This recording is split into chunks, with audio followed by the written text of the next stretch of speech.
Default decks here in Paragon aren't necessarily the greatest. That has been my inspiration for creating some fantastic default beginner decks that anybody can use right as they start their new account here in Paragon. As soon as you reach level 5, unlock your deck builder feature, you can make these great, fantastic decks.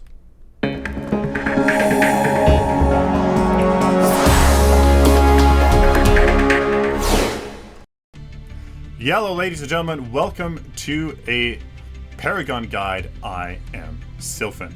Here in this video, we are taking a look at my take on the default deck for carries. This is for GRIM.exe, Murdock, Serath, Sparrow, and Twinblast. Now, you can choose to run this with Greystone. He is a very interesting fighter in that if you build him a certain way with an option in this deck, he can actually get away with it. I have had success with this on Kalari as well, just because she can do a ton of damage. If she's allowed to, if you play her phenomenally, she can also use this as well. Everybody else, not really. It's not tailored to them, and they just simply can't utilize it. Twinblast, Sparrow, Serath, Murdock, GRIM.exe, and Greystone, possibly Kalari as well. This is what those are the heroes this is for.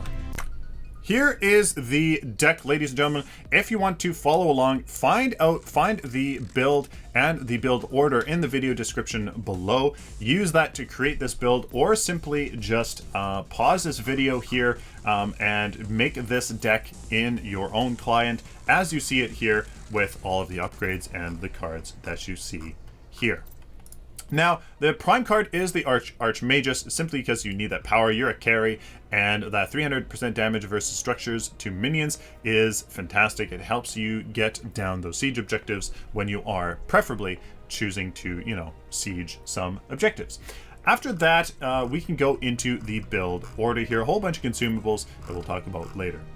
If you feel like you are going to get harassed a lot, or you just want to stay alive, you can definitely go for the Circlet of Health. What the Circlet of Health does give you and your ally 2.8 health regen to yourself and nearby allies. Definitely keep you and your support alive.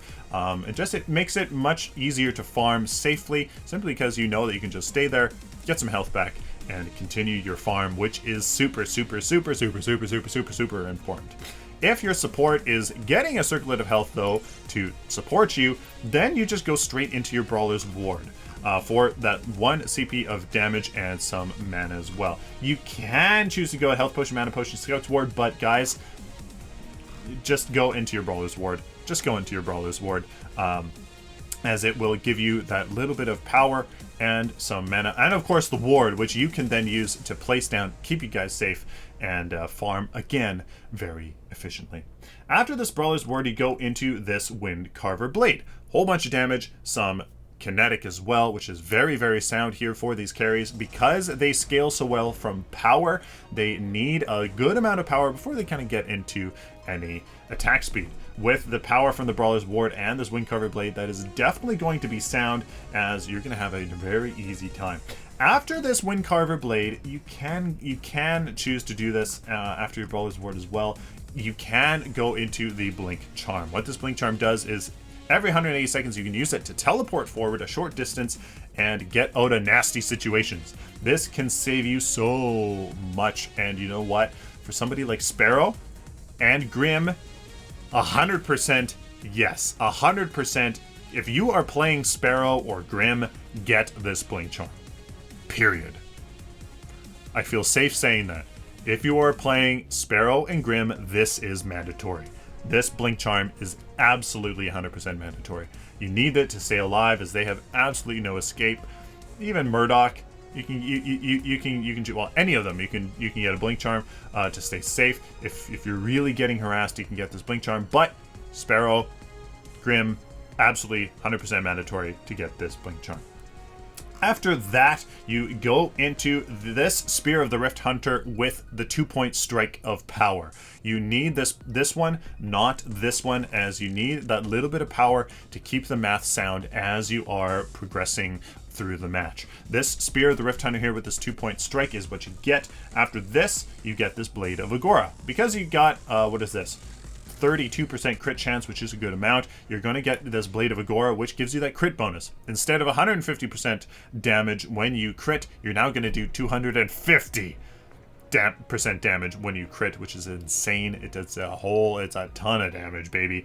And this power in here is just going to help that out even more.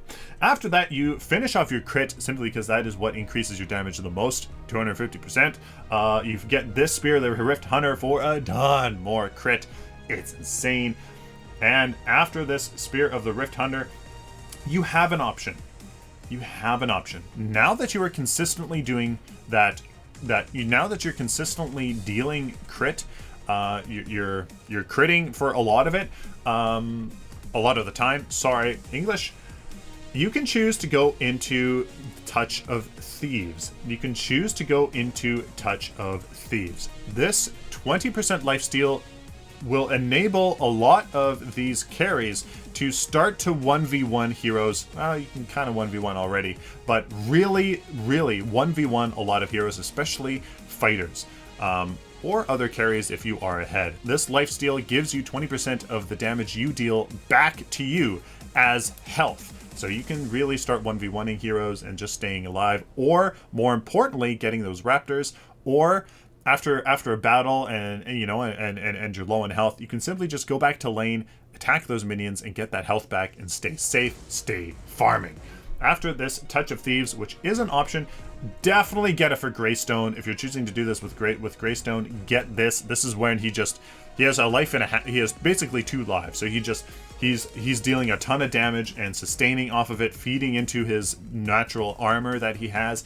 It's just fantastic. So get this for Greystone as well. This is an option, but if you want to just go straight damage, instead of this, you go into your Whirling Wand. So it's absolutely insane that you can go for this this Whirling Wand. There a whole bunch of kinetic. It's insane. At this point you're hitting like a truck, and then it's like a ton of trucks are hitting you all at the same, like the DPS skyrockets at this point with this Whirling Wand, and that is the build. It's really not that complicated. The only 2 options here are the Blink Charm and the Touch of Thieves. I chose to include this Fist of Kings but the issue with it is that it's not necessarily mathematically sound. I recently discovered that the best benefit out of all the carries for penetration is only a 3% increase in your DPS. It's only 3%, which ends up being maximum 21 DPS. I don't think that's worth it. So unfortunately, I don't recommend this Fist of Kings. I put it in here anyways as an option. I don't recommend it. So really the only options are Blink Charm, which you get rid of at the late game because your team should be grouping up with you, keeping you safe. So you need this 5 CP here from this Blink Charm and to put it into power. You get rid of this Blink Charm in the late game as late as possible. If you are a Sparrow and a Grim, you get rid of this Blink Charm as the last thing that you do. You get rid of it. So you get rid of this, and you have the option here for the Touch of Thieves.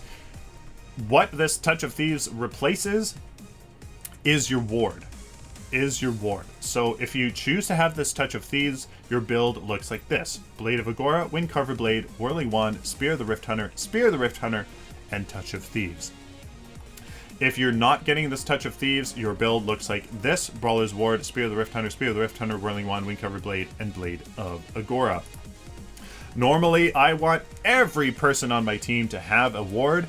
The carry is the one that can utilize that 1 CP that of value the most, and the equipment slot is very valuable as a carry, and you can utilize that much more than anybody else. You can choose to not have a ward in the late game, and instead have this Touch of Thieves, but it is up to you. If you really need that lifesteal, if there's lots of 1v1ing, if the enemy team has a fantastic assassin that's always seeming to get on you and you just need to 1v1 them for a moment, get the Touch of Thieves instead of the Brawler's Ward. But, I mean, hopefully your team should be, you know, supporting you, so you can just go these 6 cards here, dealing a ton of damage. With these universal cards, this is not enough attack speed. To be honest with you, this is not enough attack speed, but just with how the math works and how all the different heroes work, this is what has to happen, as having a 2-point kinetic in here is just simply too much. There you guys go. That is the beginner carry deck. The default carry deck is actually not that bad. It's actually not that bad. It's only missing, it's really power heavy, and it's only missing 20% crit chance, about 20% crit chance. So it's actually really interesting. The default carry deck's actually really not that bad, but this, I think, especially with the Touch of Thieves in there, is fantastic. Circlet of Health is huge as well. This is fantastic. There's really not much options. There's not much options, guys, that you get here as a carry, simply because, you know, this is how you build them. They're meant to do damage. So nobody builds health with them. So in a last-ditch attempt to provide some kind of option, I threw in this Windcarver Blade here with a major strike, and, well, 3-point power, 2-point power, and 2-point power, just as an option for when you are going for your Blade of Agora. It's hard to get 6 CP, maybe all at once, so you can choose to get this instead, and then once you have 10, like once you have it fully upgraded, then you can replace it and then get the Blade of Agora. Or especially getting the Touch of Thieves.